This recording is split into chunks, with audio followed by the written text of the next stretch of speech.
Hello, everyone, and welcome to On the Rise with Candace Cordelia here at Broadway World. I'm your host, Candace Cordelia, and I must say I have not one but two very special guests on the show today.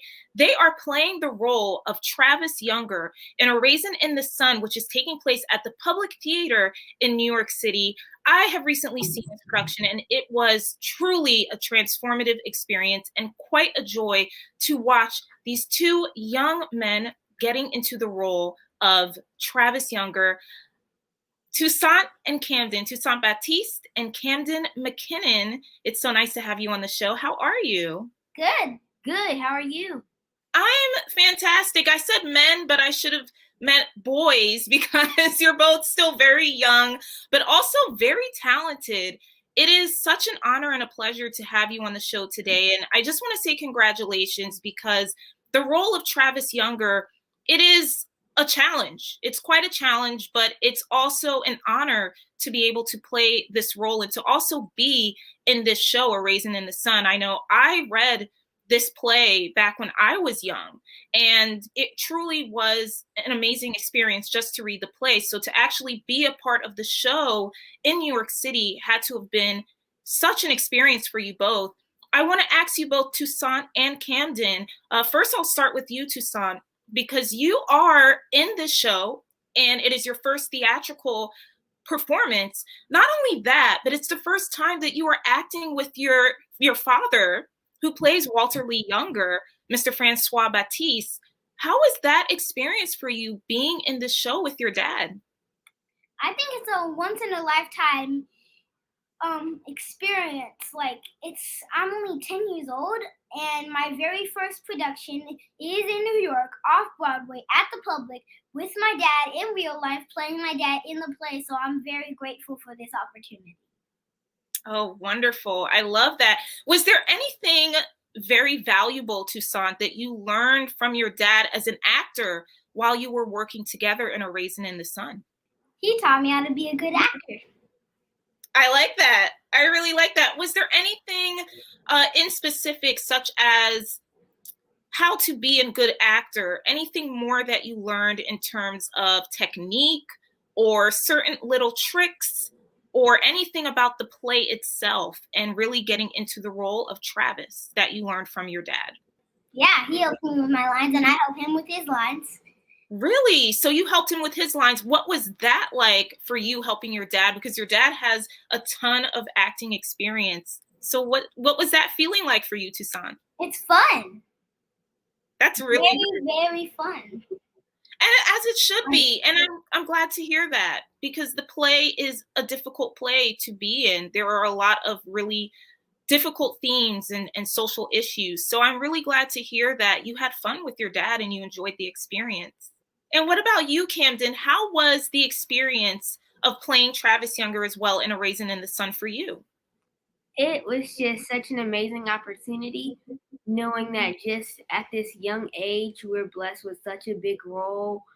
Just being able to be here and just connect, just not be connected in the show, but actually in real life, and how we're all family in show and off show. It's just, and I really appreciate everybody in the show treating me as their son, even though I'm not their son in real life, but how they really make us feel like that, and how it's just such an amazing opportunity, and how we all just have to get in the character. It's just amazing. Oh, wow. So you mentioned a good point, because unlike Toussaint, you are not the real life or one of Mr. Battiste's real life sons. So how was that experience working with Mr. Battiste in the role of Travis, and what did you learn from him in your journey as an actor? Well, I just really thank Mr. Francois for, even though I'm not his real son, treating me as if I were in real life and in the show.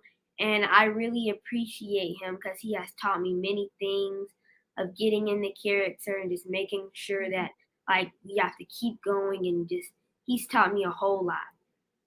That's really, really lovely to know, Camden. I want to stick with you for one other question, Camden, because as we were talking about before we got this interview started, you have film and television experience as well. And you have starred in P Valley, which is on Stars, but you're also going to be in a film that is slated for release next year in 2023. And it sounds amazing. Nicolas Cage will be in it. And I understand it's called Renfield. Can you tell us a little bit about that movie and your time working on set for the film? Yes, I would. I really enjoyed playing. Well, in Renfield, I played the role of Ant Kid, and and basically that role was me having to connect with my ants as if they were my real pet. And playing with Nicolas Cage was just a lot of fun, and I really enjoyed the experience. And it was in New Orleans. Mm. How for you as an actor, both doing things in television, doing things in film, and now being on off Broadway and working in theater, what is it about theater that you enjoy the most? About theater, something that I think I really enjoy about theater is in acting how during film how you can like do like different takes over and over. I think that's just I think that I just got so used to that I've kind of brought it to theater, and now I know that I have to, if I practice more, I can get it the first time, and mess up sometimes, but still just be able to be a better person while doing it. That's a great point. And this question now is for you, Toussaint. Kind of given what Camden has stated and having this be your first theatrical performance and playing Travis on Off Broadway, what did you learn from Camden in order to better prepare for this role? I learned that whatever happens, like if you if you mispronounce your lines or something like that, you have to always keep going, because this is a real live production. There are people out there watching you, and even though you screw up sometimes, you just got to keep going. Mm, that's very wise advice. I think a lot of actors watching this interview will take that to heart for their own performances. So thank you for sharing that, Toussaint. A Raisin in the Sun is an age-old tale. It's one that, as I stated before when I started this interview with you both, I read when I was young, not as young as you two, but I definitely read it when I was a teenager. And seeing the play on stage was a completely different experience and one that I will never forget. The performances were just superb. And I learned a lot having to see this live out on stage. What did you two take away from this story? Not just playing the role of Travis, but the story overall. Is there anything you can tell us that you learned from this experience? I learned about a dream deferred. When a dream gets deferred, like as Langston Hughes wrote in the poem, does it dry up like a raisin in the sun? Mm. Or does it fester like a sore and then run? Or does it explode? Mm. I don't know. Mm. I love that. I love Langston Hughes' poem. And that's also a poem that I read when I was young as well. And thank you for bringing that up, Toussaint, because many people watching this might not know that the play was inspired by that poem. And it is a beautiful poem. And it's okay to not know. It's okay to not have the answer about dreams. And that's quite okay. Maybe you will figure that out as time goes on, and that's okay as well. What do you think, Camden, about that poem or anything else about the play, the themes such as family, and anything else about family that you learned playing Travis?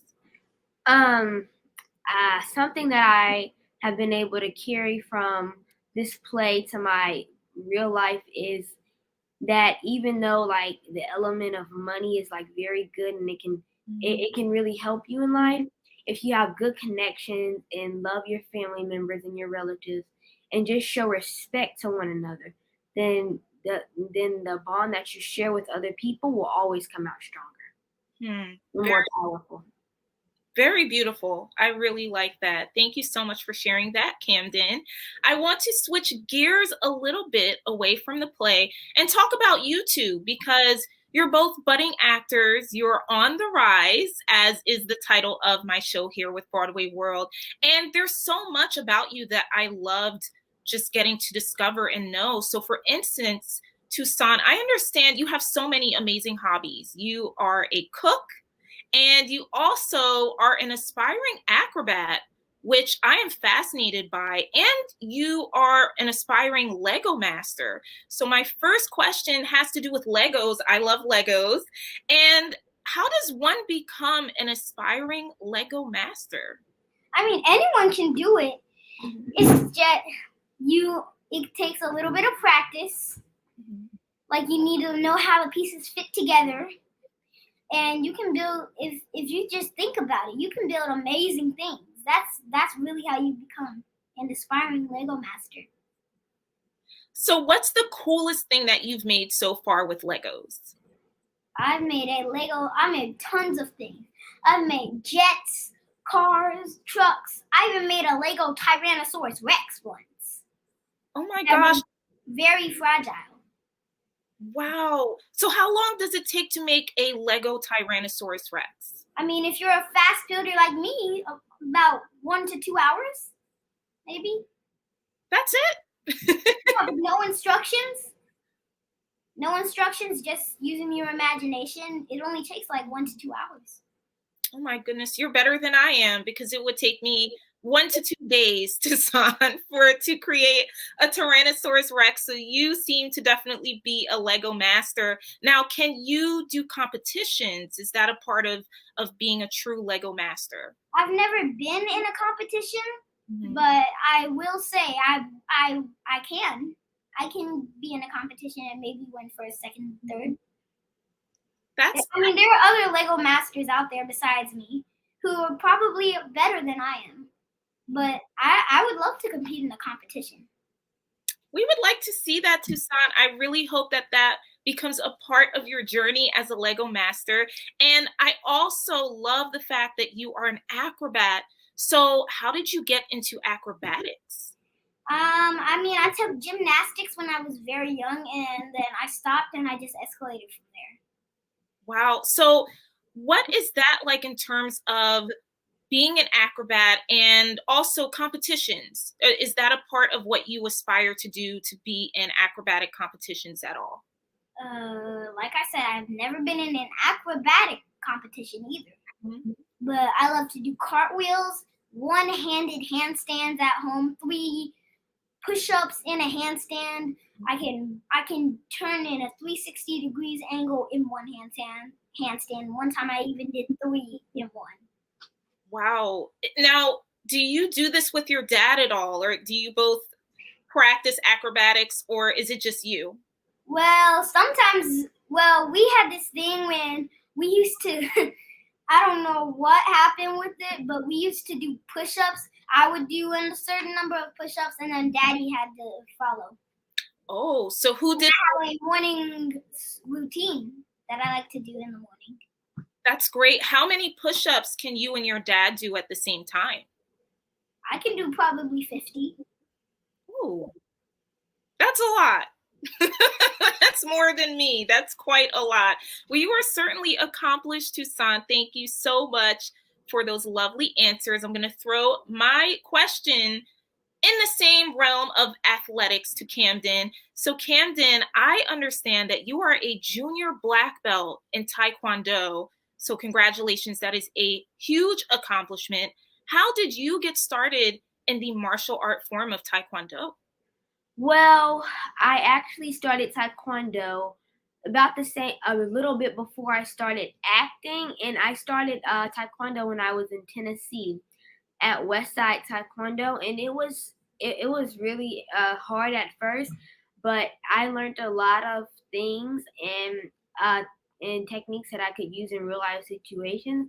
And I do tend to spar with my dad at home and sometimes.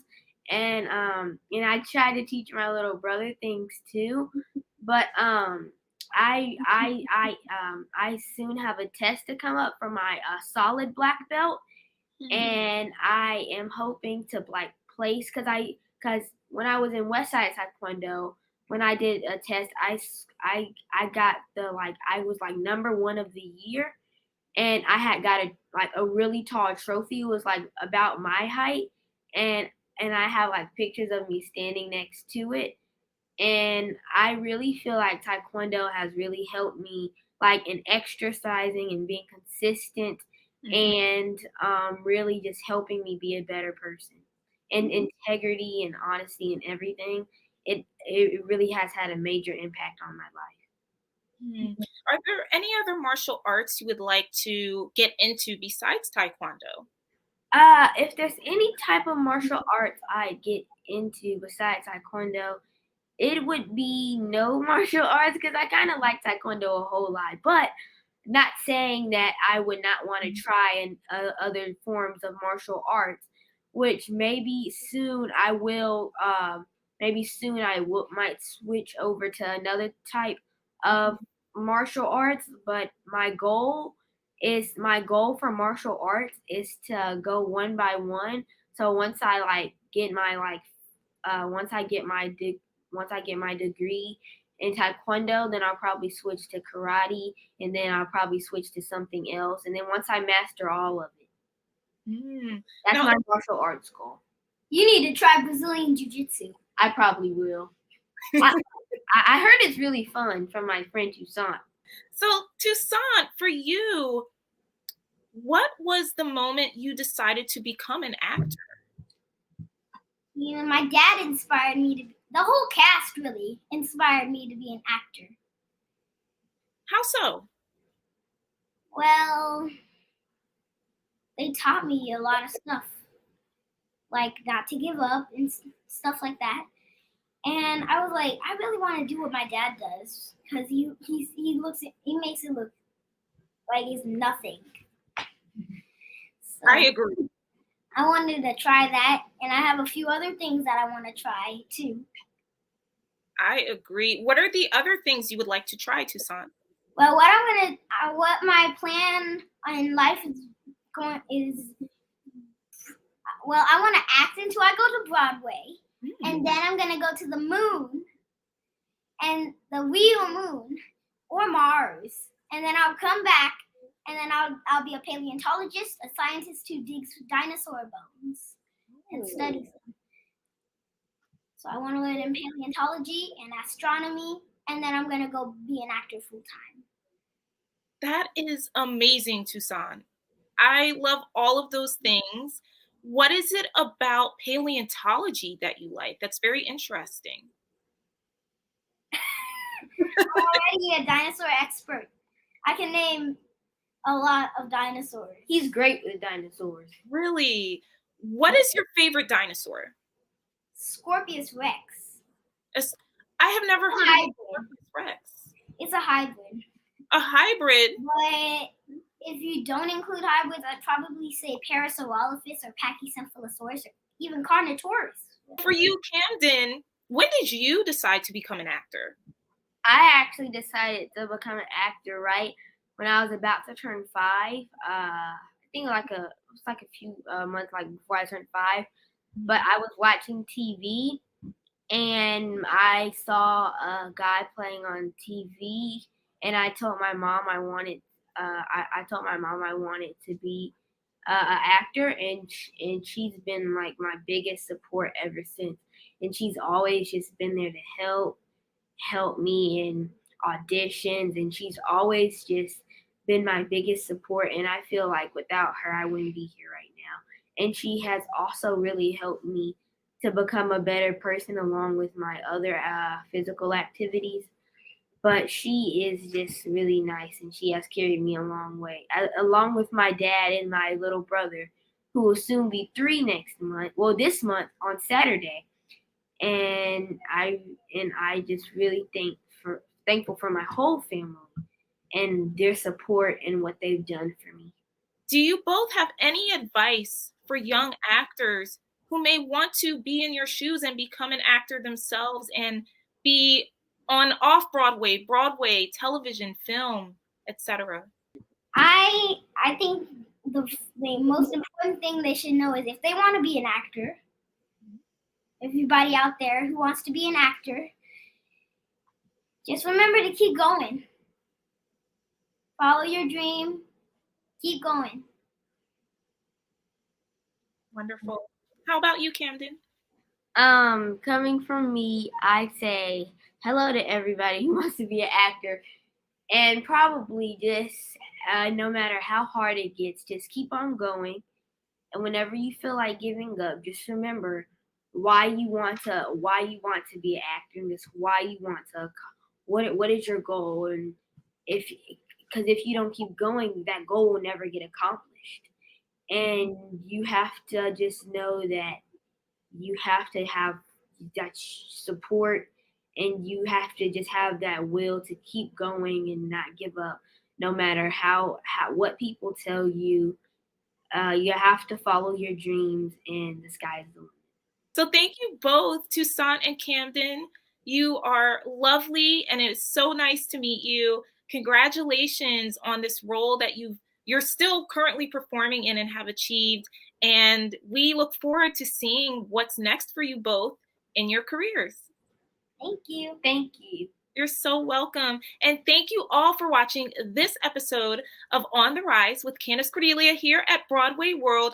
Please, before the last performance, run to the public theater to watch A Raisin in the Sun. It's in New York City. You don't want to miss this. It is fabulous. It is moving. And I think everyone should watch this. And it will be an experience that you will not forget. And thank you once again for tuning in to this episode, and please stay tuned for more here at Broadway World. I'm your host, Candace Cordelia, and until then, I'll see you later.